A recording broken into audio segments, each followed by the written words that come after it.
SUVs are incredibly popular, but most of them are very expensive. These are not, at least not by new car standards. And not only do the new Dacia Duster and new MG ZS undercut all of their rivals on price, they also offer hybrid power.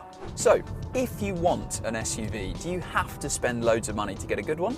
Or can this end of the market give you something that's big, practical, frugal, and brilliant? In this review, we're finding out what these bargain hybrid SUVs really offer. We're going to compare them in every area, tell you what fuel economy you'll really be able to achieve, crunch the numbers, and then at the end, pick a winner.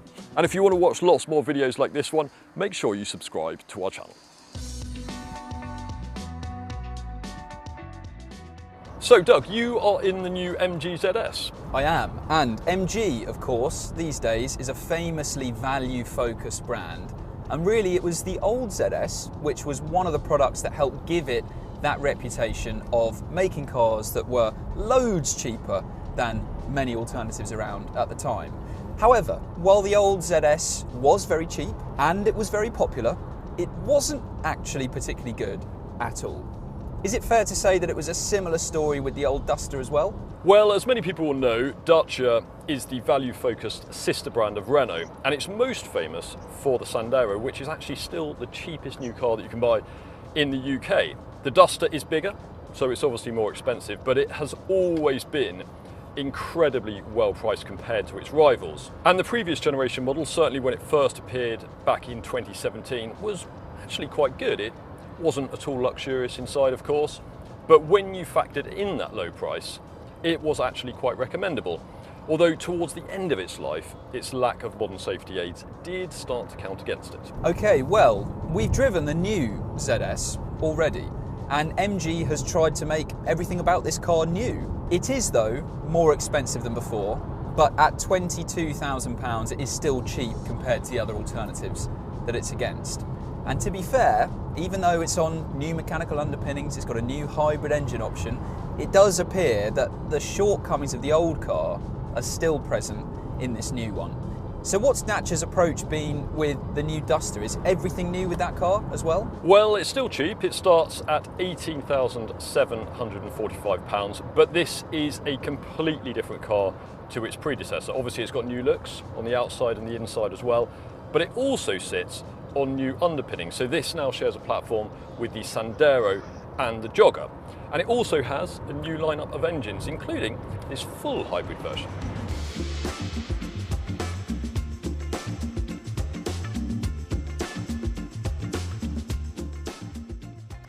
So Will, let's talk about the specs of these cars that we have here and see how they compare for numbers. So with the ZS, currently there's no choice in the engine lineup.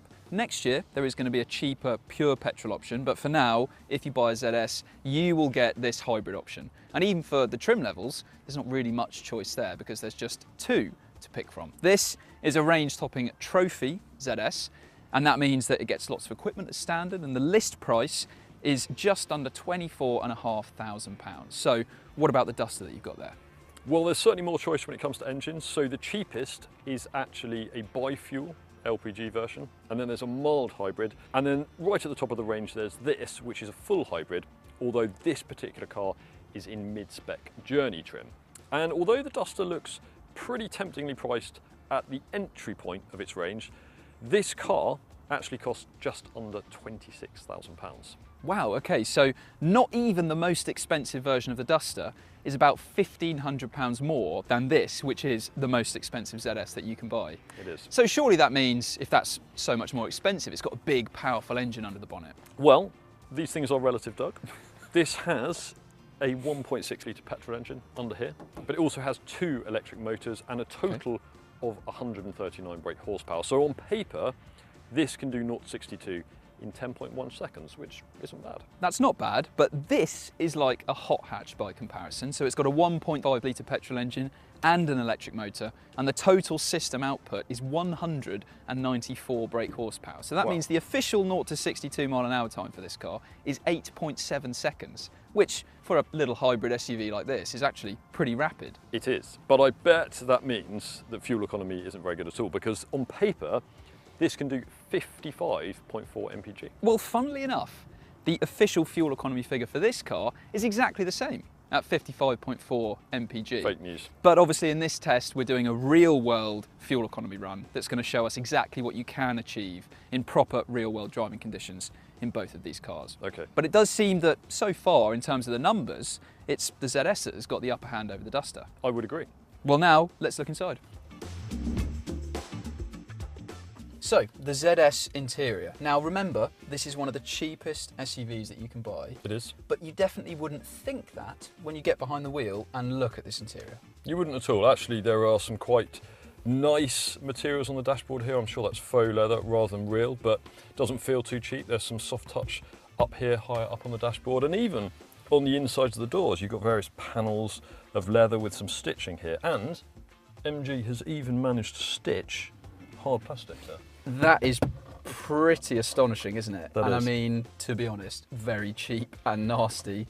But this plastic stitching, to be fair, is a rare example of something that's really quite horrible and cheap feeling in an interior that is otherwise nicely finished and very sturdily put together as well. It all feels pretty solid. I agree, yeah, it doesn't feel like you're in one of the cheapest cars in the class, does it at all? No, and reasonably well laid out in here as well. You've got a big gear lever that's within easy reach. You've got some buttons to control this infotainment system. Can you use that to control the interior temperature?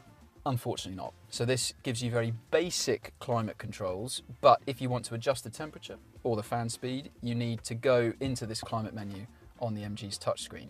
And if you are running Apple CarPlay or Android Auto, rather than being able to adjust the temperature and the fan speed as you go, whenever you want, you have to exit your smartphone mirroring, go back into this climate menu and adjust it there, which to be honest is very frustrating. That is frustrating because obviously then you've got to go back into CarPlay after that. Well, of course, and imagine if you're following some sat-nav directions on Waze and you're thinking, oh, actually I want to adjust the temperature, and then you're coming up to a roundabout. That is a very stressful, frustrating situation to be in. And it shouldn't really be that way. They should be permanently visible if you've got climate controls on a touchscreen infotainment system. And it does look slightly like this screen is angled towards me, if anything, rather than you.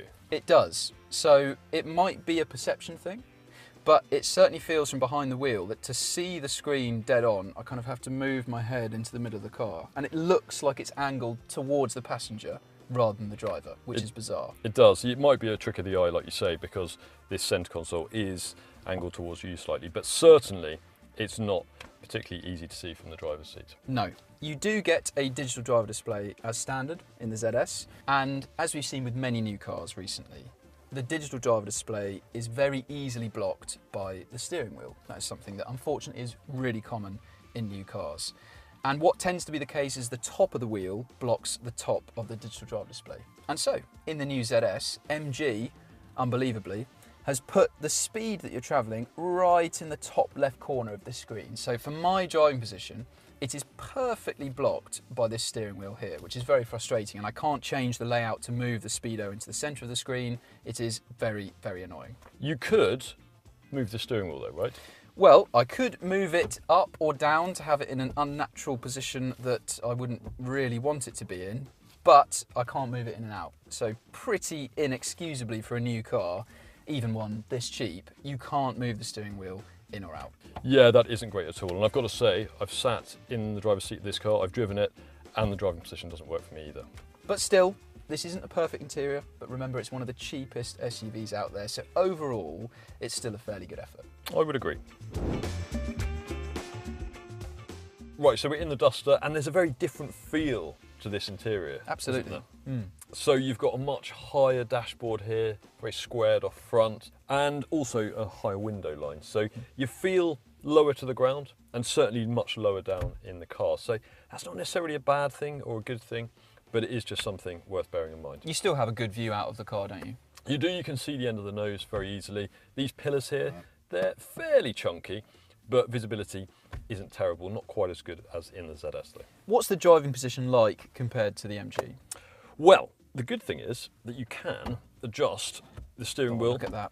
for reach and height, so I have absolutely no problem at all seeing the digital driver display behind the wheel there. That's good. The bad thing is the pedal area down by my feet is very cramped. Now, often when cars are converted from left-hand drive to right-hand drive, we do see problems there, particularly at the cheaper end of the market, because you have to move certain components around. And a cheaper way of doing that is to make the bulkhead encroach slightly on the left-hand side of the footwell, and that's what's happened here.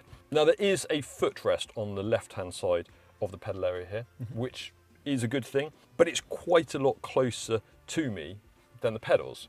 So when I'm driving down the motorway, I'm sort of tilted at an angle here, which isn't very comfortable at all. And also the brake pedal is way closer towards me than the accelerator pedal, which isn't ideal either. And also, these seats, they don't have a huge amount of lower back support either. The seats in the ZS are a bit more comfortable than what you have in here. What's really not great in the Duster though, is that the armrests here are just absolutely rock hard plastic. Yeah, I completely agree. This central one is padded. It has a kind of weird wetsuit type material on it, but the one on the door is rock hard, and even after about 5 minutes behind the wheel, I do start to find that a bit uncomfortable. I've driven it for more than an hour this morning, and I've got a bit of a bruise on my elbow, to be honest. The one in the ZS is padded, so it's a bit of a shame that Dacia hasn't padded this armrest here. But something else good about the Dacia though is that look at all the physical buttons you've got here for the climate controls.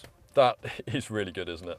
And this whole arrangement actually is angled towards me slightly. The driver, as we said in the ZS, we're not quite sure if it's actually angled towards the passenger slightly. But yes, you don't have to worry about going out of Apple CarPlay or Android Auto if you want to adjust the interior temperature on the move. All I do is that. As simple as that. And this infotainment system is reasonably easy to use? Yeah, as I say, it's angled towards me, which certainly helps. It's quite high up on the dashboard, easy to see. And look, it's not the most amazing infotainment system in the world, not even the best system in the class, but given the low price of this car, it's pretty decent. And maybe the best thing about it is the fact that you've got a smartphone holder there. You do. I think that is mainly because the entry-level trim on the Duster, which you can't actually get with this hybrid, doesn't get an infotainment screen at all. So you might need to use your phone there, but it's still useful to have all the same. Now, what about interior quality? Because this is a very different approach to the budget end of the SUV market compared to the ZS. The ZS has tried to put some fancy materials around and disguise the fact that it's really very cheap. Not the same thing in the Duster. That is a very good point. Now, I think it's important to acknowledge that not everyone cares about soft touch interiors. Sure. And we do get quite a few emails and comments from readers to say that they really don't care. And that's fine. And if you don't care about hard interior plastics, then you'll think the interior in the Duster is absolutely fine, because it is all hard. But the design, it's not too drab. It's got a bit of quirkiness to it. But I think if you do prefer a slightly more upmarket interior feel with some softer touch materials, then you might get on a little bit better in that ZS. So in terms of interior quality, it's the ZS that has got the edge does. over the Duster. But in terms of driving position, okay, neither car is perfect, but the Duster is a bit better in that area. Yeah, I would say that the ZS has a slightly nicer interior. It's a little bit easier to see out of. But the flip side is that this has not a perfect, but a better driving position, and certainly a more ergonomically sound arrangement for this infotainment system and the air conditioning controls. Let's test what the practicality is like. So, the rear seats of the ZS, what are they like? Well, I think it's important to point out that although the ZS and the Duster are priced below cars like the Ford Puma and the Peugeot 2008, and some people might be thinking they are rivals to those cars, but actually this is quite a bit bigger. So the ZS is actually longer than a Nissan Qashqai, believe it or not.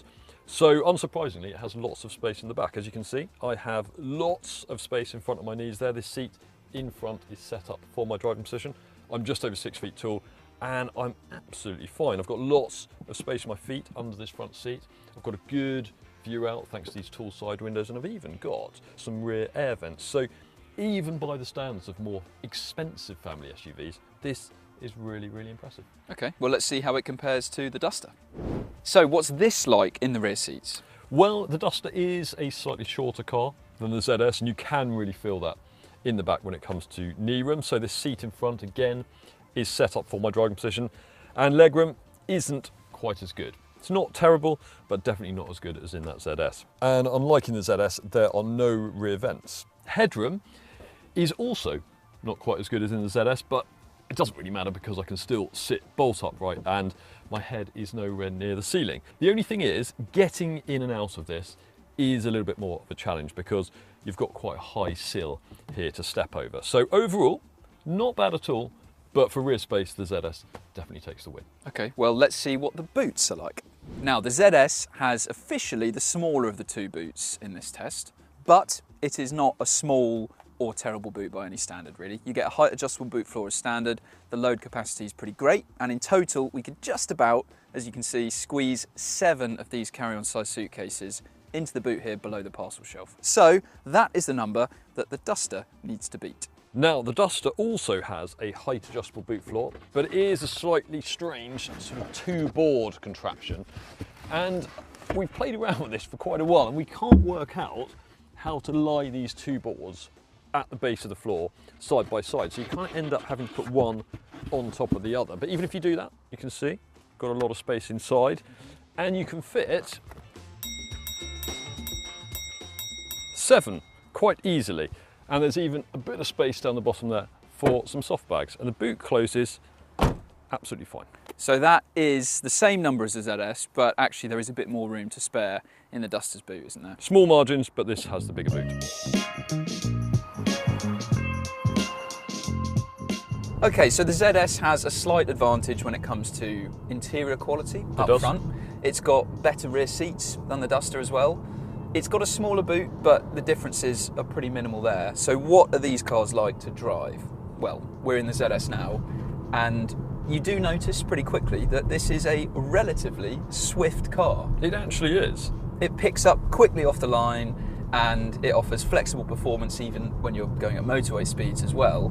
And okay, it's not going to win many drag races against performance cars, but against family SUVs, this does feel noticeably quicker than a lot of its rivals. And the hybrid system generally works pretty well. It's smooth, it doesn't have any kind of awkward screaming from the engine at times when you're not expecting it. So that is all relatively impressive. I would agree. What isn't so great about the ZS though is the ride.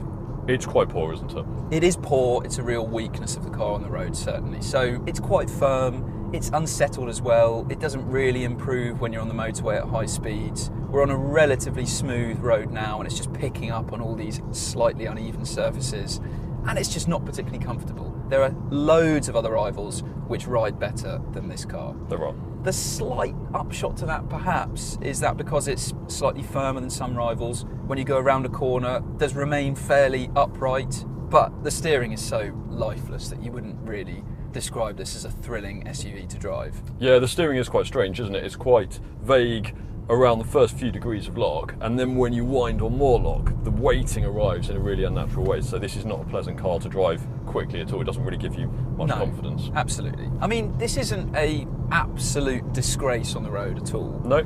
And it is very cheap compared to the other things that it's up against. But for a bit more money, there are lots of other cars which are more comfortable and better to drive. There are. Also, 21 degrees this interior is apparently.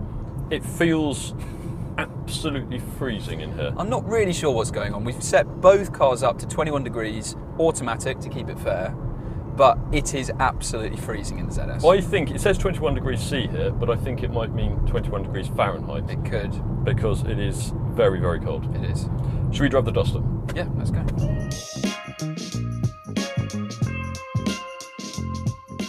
Okay, so we're in the Duster now, and not only is it much warmer in here, it is also an altogether softer car, isn't it? So it has softer suspension, and that means, on the whole, the ride is smoother.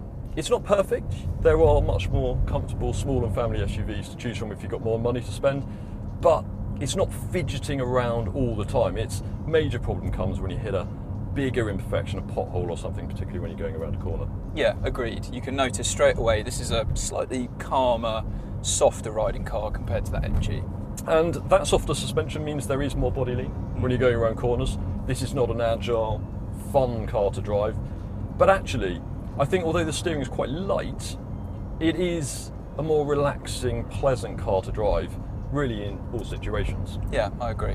One thing that's not great though is the brake pedal, because it's quite spongy, and that means when you're slowing down for a junction or a roundabout, you kind of have to modulate the amount of pressure you're putting on the pedal to slow down smoothly.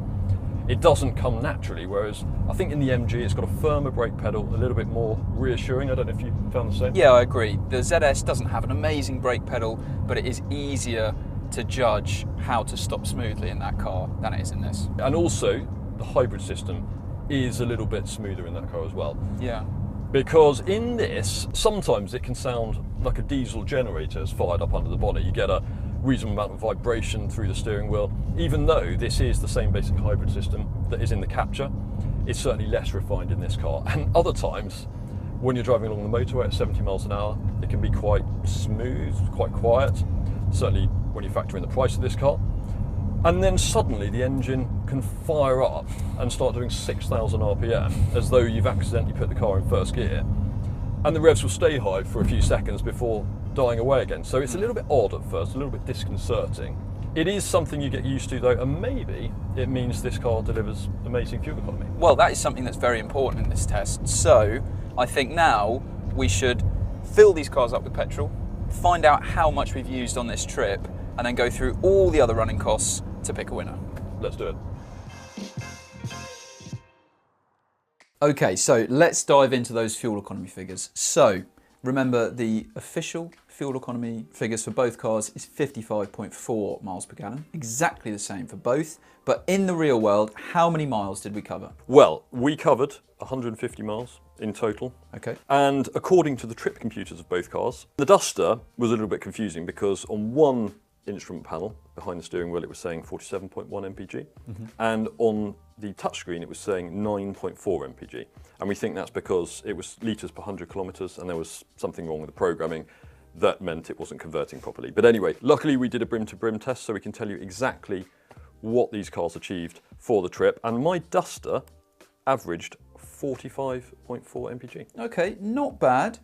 Not particularly close to the official figure. The ZS was more economical in the real world. So I achieved 50.3 miles per gallon. Wow. Which, for an SUV, A fast one. a fast one, of course, is a pretty good result. That is. And a reasonable difference between the two cars as well. Bigger than I thought. But let's look at the wider costs of ownership for these cars, because we've already said that the ZS is cheaper, but when you look at total ownership over 3 years, factoring in things like insurance costs, servicing, depreciation as well, after 3 years, it's actually the Duster which is cheaper to own and to buy than the ZS by about £1,500, which was the initial difference in list price between the two cars. Why is that?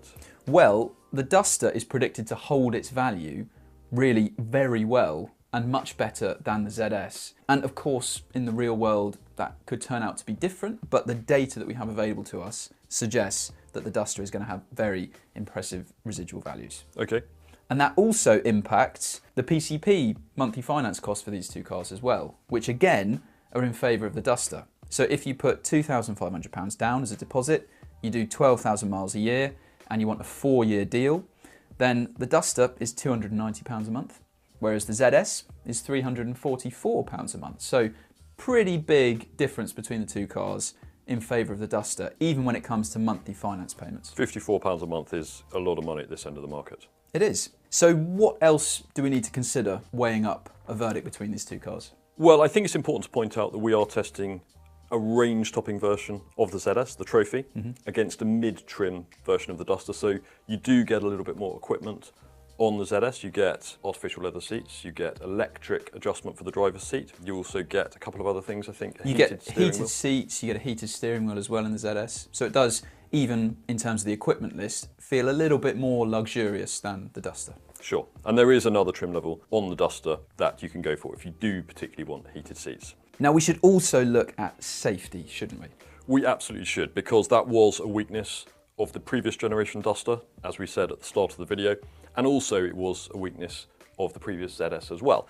Both cars come with far more active safety equipment to help prevent you having an accident in the first place than their predecessors did. But we've also got to consider Euro NCAP crash ratings. But do we have data for both cars? Unfortunately not. So the ZS at the moment, there is no Euro NCAP rating, but there is one for the Duster, and it got 3 stars out of 5. So not particularly brilliant, but it is better than some other Dacia models, including the Jogger, which got 1 star, and the Sandero, which got 2 stars. And do we know why it scored 3 stars? Well, if you drill down into the results a little bit more, you can see that adult occupant protection for the chest of someone sitting in the front isn't particularly great.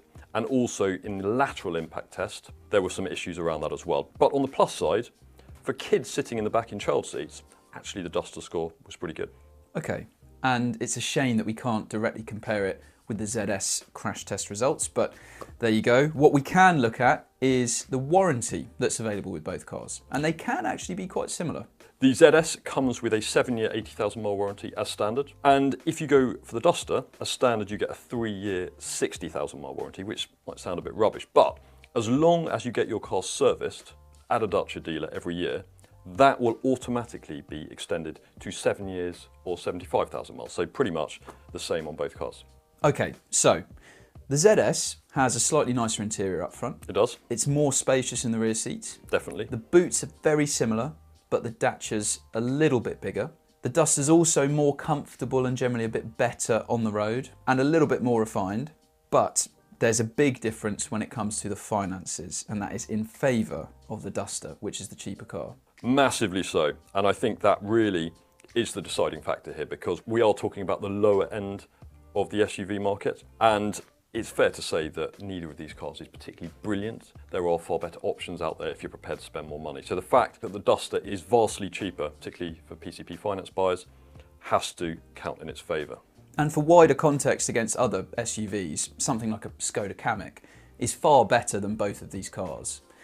But the cheapest version of that car is still more expensive in terms of PCP finance payments than these pretty high-spec versions of the Duster and the ZS. So they are cheap compared to the rivals that they're up against. They are cheap, and that's why they make sense. The only thing I would say with that in mind, that you are probably better off going for a mild hybrid version of the Duster, which is significantly cheaper than this full hybrid version. And although fuel economy is not likely to be quite as good, in the real world the difference is probably not going to be huge. So overall it's likely to be the cheaper option in the long run. Okay, so in this test, the Duster is the winner against the ZS. It is. Okay, well, there you go. Thanks very much for watching this review. If you want to see another one, then click up there. Make sure you subscribe to our channel as well. And to read more about the Duster and the ZS and every other new and used car around, click on that link to go to Whatcar.com.